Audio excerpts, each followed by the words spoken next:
Hello and welcome.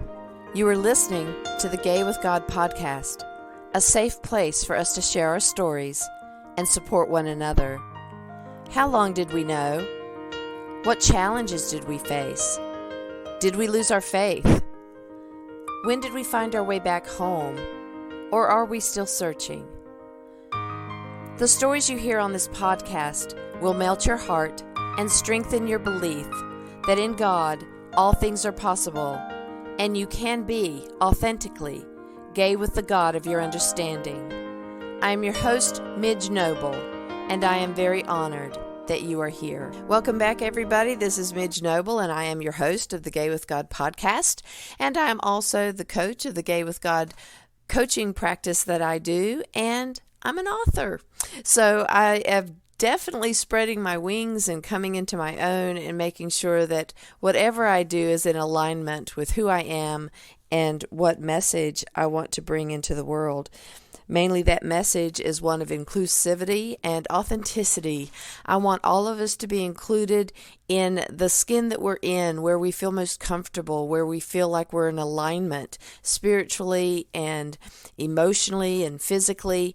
It all has to be the total package. And I think that's why everything I do comes from that one voice of being gay with God.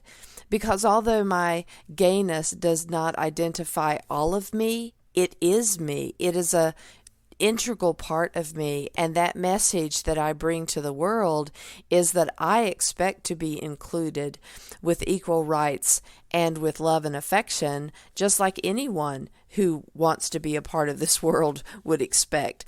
And so that message that goes deeper than that spiritual part of us that resonates from somewhere that we didn't create, it is within us. And that message for me is that I am beloved. I am created by a divine being, in my opinion.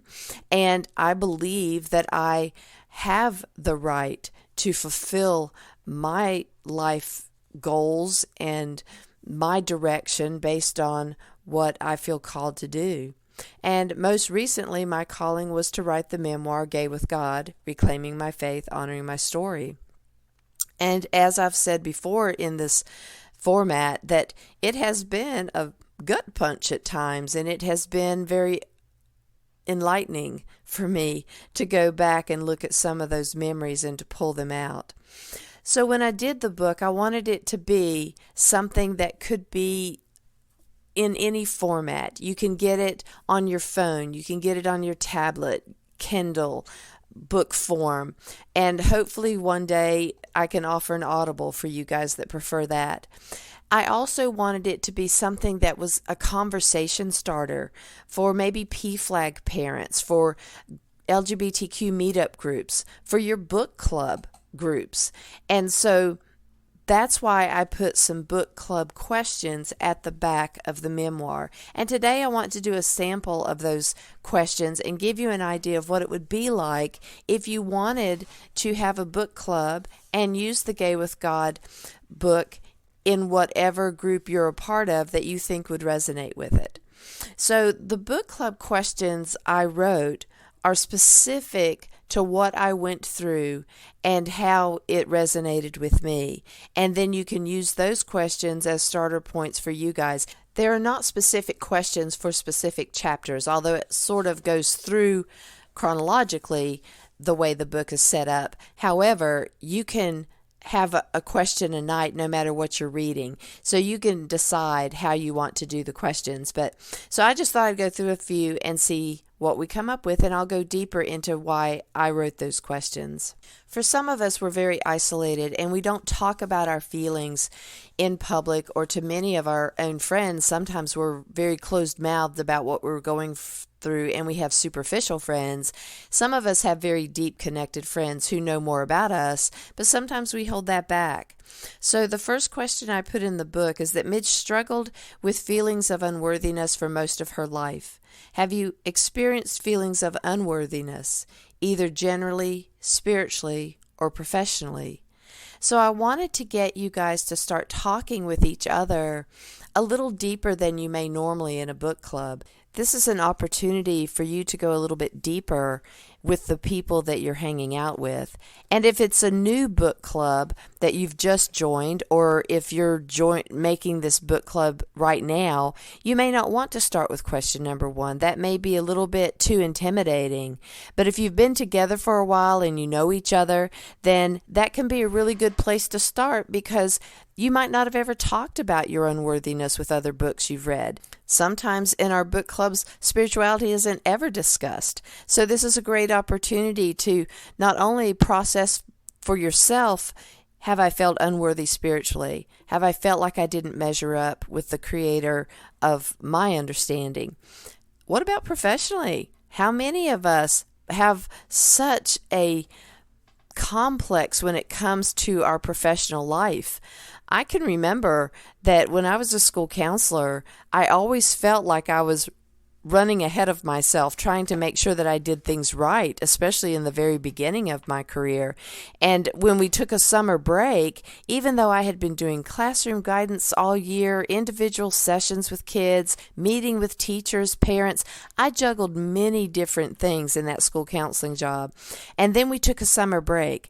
And I remember the first year, and many years after that, I was terrified to go back in the fall. It wasn't that I was just sad because I wasn't going to be able to lay around and take my time in the morning. I was scared that I couldn't replicate what I had done the year before. That just wasn't unworthiness. That was also lack of self-confidence, and definitely a feeling of imposter syndrome.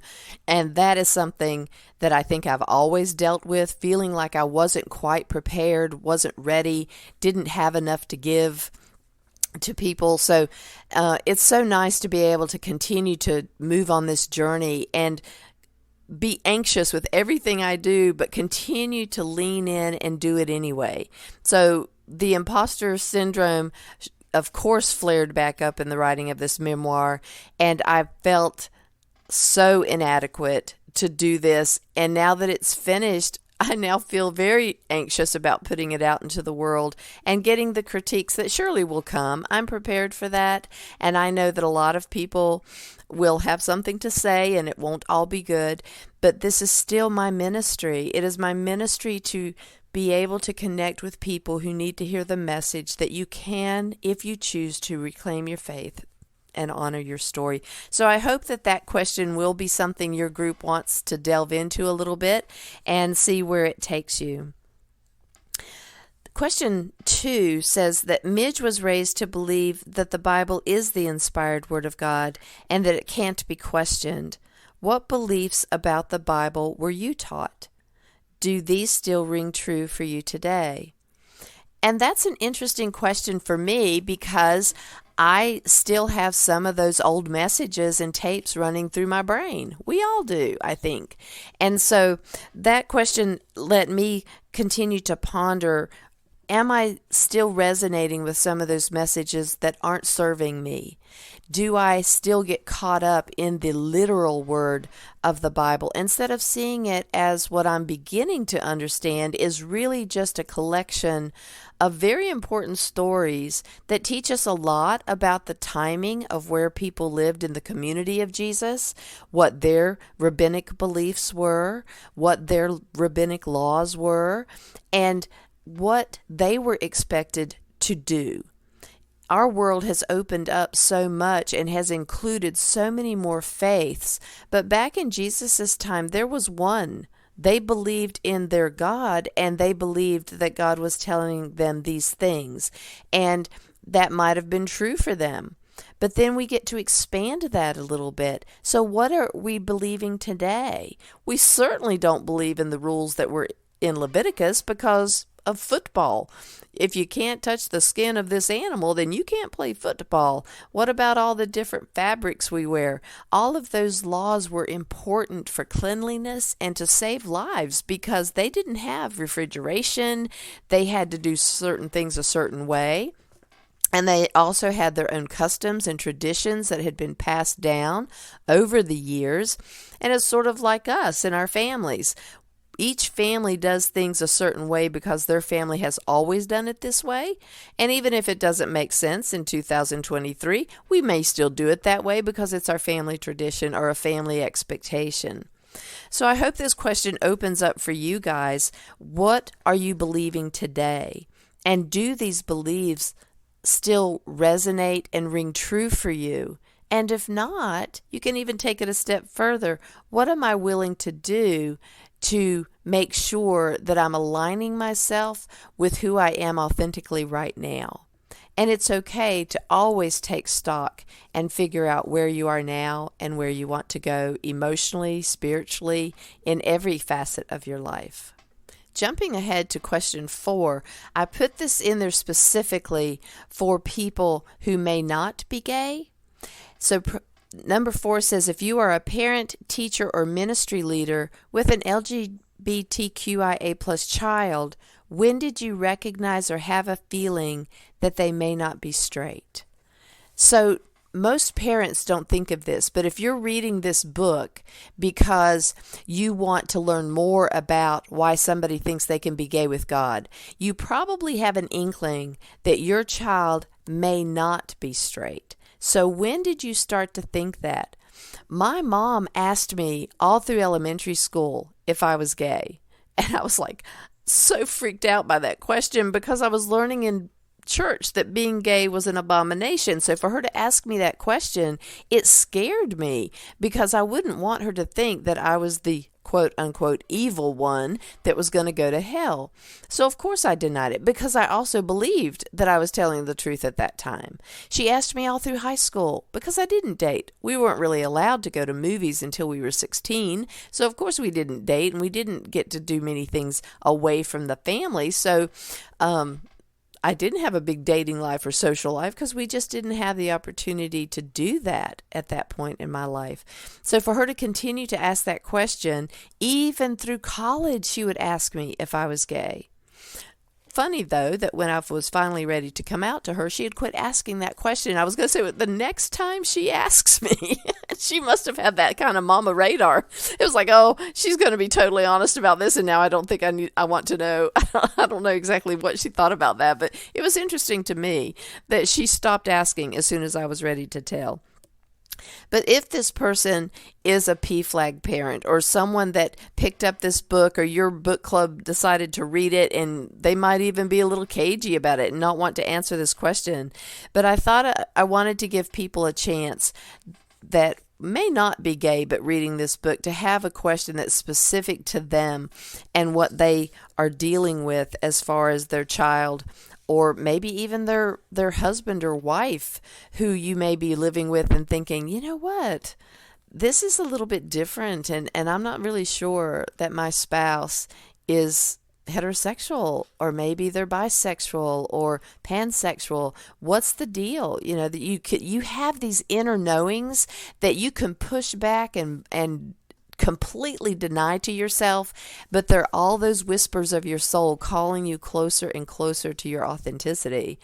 And that's when it's something that you know in your soul that something's not right. You just can't pin it down. So this is an opportunity for someone in that situation maybe to have a question that can open up conversation for them. Question number 5 says, Midge often struggled with doubts and fears regarding God and her salvation. What faith struggles are you experiencing or have experienced in your relationship with the God of your understanding? So for me, I like that question because doubts and fears have always been something I struggled with. And for those of you who are more like me than somebody who's very confident and self-aware and ready to just take on the world, this is going to give you a chance to really talk about some faith struggles you are experiencing. I have friends who have never doubted God's existence. Never cared that they don't know where God came from. It just never is a big deal to some people that I know. For me, it was always a big deal. And you'll see in my memoir when you read it that even at the tender age of 5-ish, I was questioning who made God. And I really needed at that time to have some understanding of where God came from. I would still, of course, love to know, and I reference that in the book as well, because I don't have all the answers to all the questions in my brain. At this point in my life, though, it's not a struggle. It is okay that I don't have the answer, although I still would love to have the answer, but it's not something that I think that I need to complete that in order to stand in faith. Because for me now, faith is why I have a relationship with the God of my understanding. Not because I understand all the Bible, not because I agree with everything that's in the Bible, and not because I have the magic answer as to who made God. Faith is what is resonating inside me, whether I have all the answers to questions or not. But we still struggle. I know that I struggled big time when our dog Roddy went missing, and that story that I retell in the memoir still resonates with me today. I will not take my dogs outside without a leash on ever, which is not the point of why Roddy got missing. You'll see how he got missing and what he went through and why he was gone. But the fact is that I am so traumatized by searching for him that I am scared to death to have to go through that again. Now, my faith says that God was with me during that time, but I wasn't sure during that time that God was hearing me, that God was listening to me. My faith, though, never stopped in wanting to believe and pray and hope that God was listening and Roddy would be returned home. There have been very many moments in my life where my faith has taken a hit and I struggle. As I was leaning back into church and all of a sudden we have a pandemic and my priest gets sick and then he needs a liver transplant, and I'm thinking, oh great, the gay girl who is supposedly an abomination to our Lord and Savior Jesus Christ has now created a world calamity and possibly the death of my priest.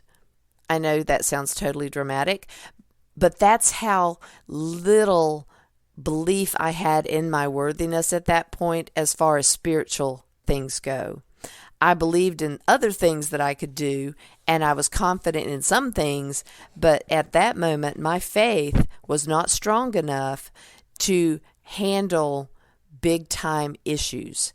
And I'm so happy that now my faith is stronger after this time being back into church. And so when our priest was called to do an interim position away from our parish and leave our parish, although I don't like it and I'm struggling to, with my grief of missing him and his awesome wife, I am not faithless. I do believe that I'm going to be taken care of, and I do believe that I have a new journey that I'm now going to take separate from them.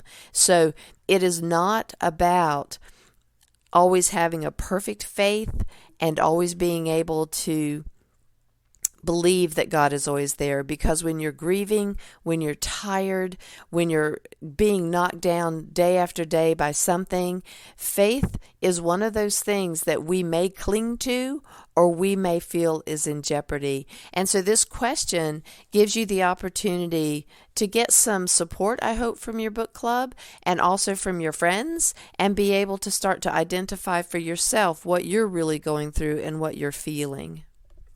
All in all, I have 8 questions for you guys to explore as a book club. And for those of you who do not have a book club, you may want to start one. The one thing I hope that all of you guys will do as you read through this book is when you look at those book club questions, those are great entries also to be able to meditate on your own thoughts and feelings about it, maybe journal about it a little bit, and come to a deeper understanding of where you're at.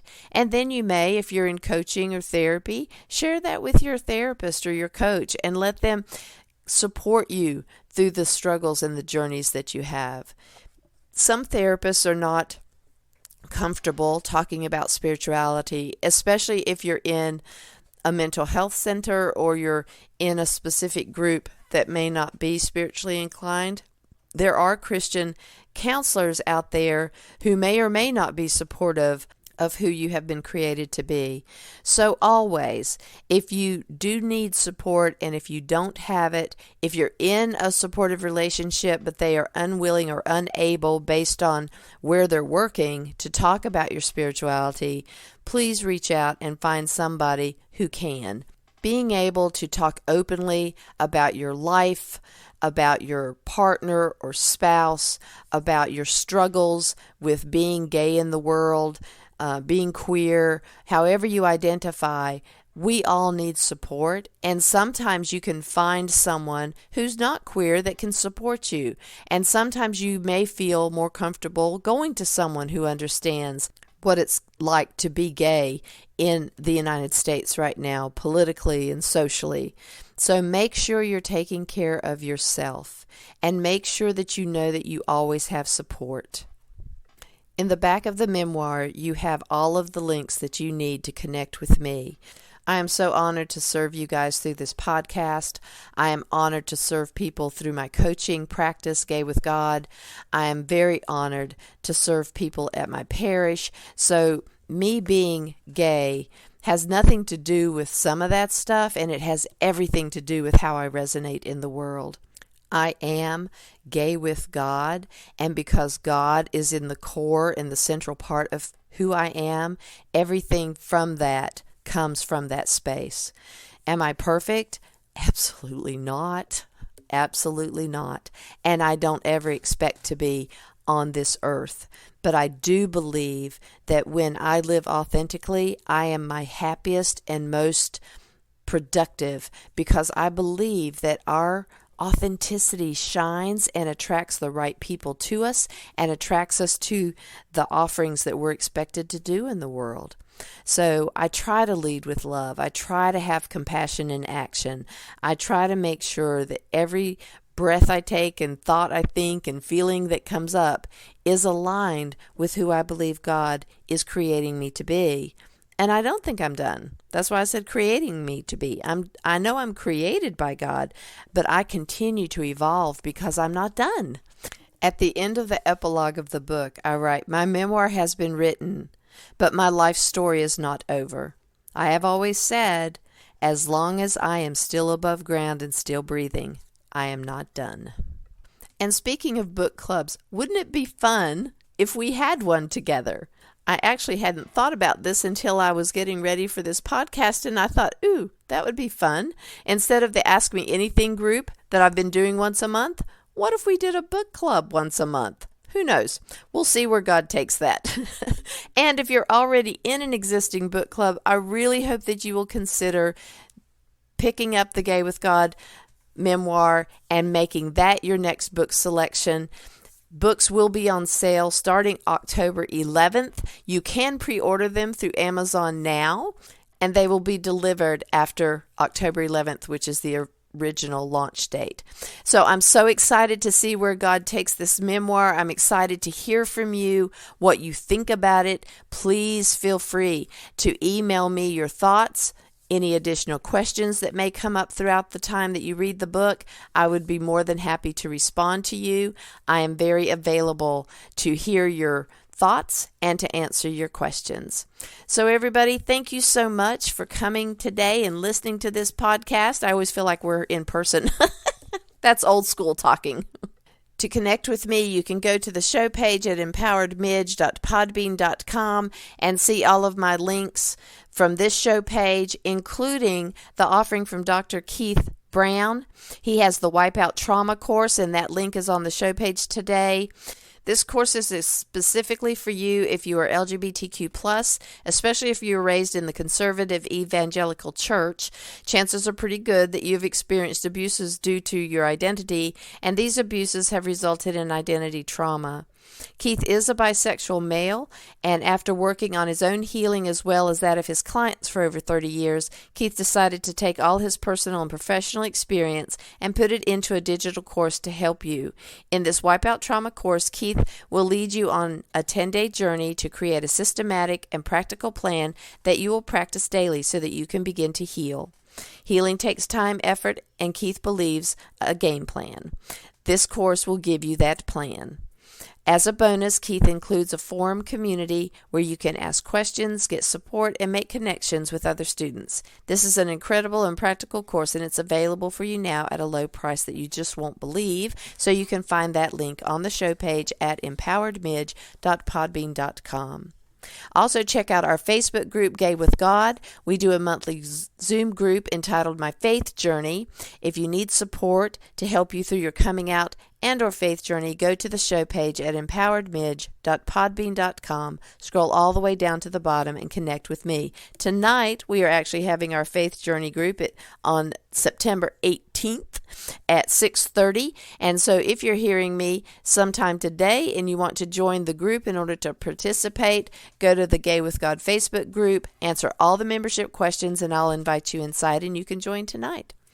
If you are listening to this podcast and questioning whether you can be gay and be in a relationship with the God of your understanding, if you identify as LGBTQIA+, or not even sure if you are gay, God has always been with you, even when you didn't know it.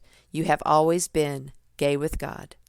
If you're struggling with this journey, please connect with me, and you can have a complimentary session to see if we're a good fit for a coaching experience. Thank you, everybody. Stay tuned to see how you can join the Gay with God community. And as always, you are loved. I want to invite you to become a part of the Gay with God community. How can you do that? Stay connected by messaging me your thoughts and comments in the comment section under the downloads of the show on the Gay with God show page. Subscribe to this podcast wherever you listen and share so we can increase our community outreach and be a light to those who are struggling to claim their faith. Consider being a sponsor so I can highlight your service in our community. We are all worthy of respect and a relationship with the God of our understanding. I want to thank you in advance for supporting this podcast. Together, we as a community will keep this show visible and our community stronger. Deep gratitude to my friend Tim McClendon of Tim McClendon Music for allowing me to use an excerpt from Interlude 4, a song found on his CD entitled Sundance.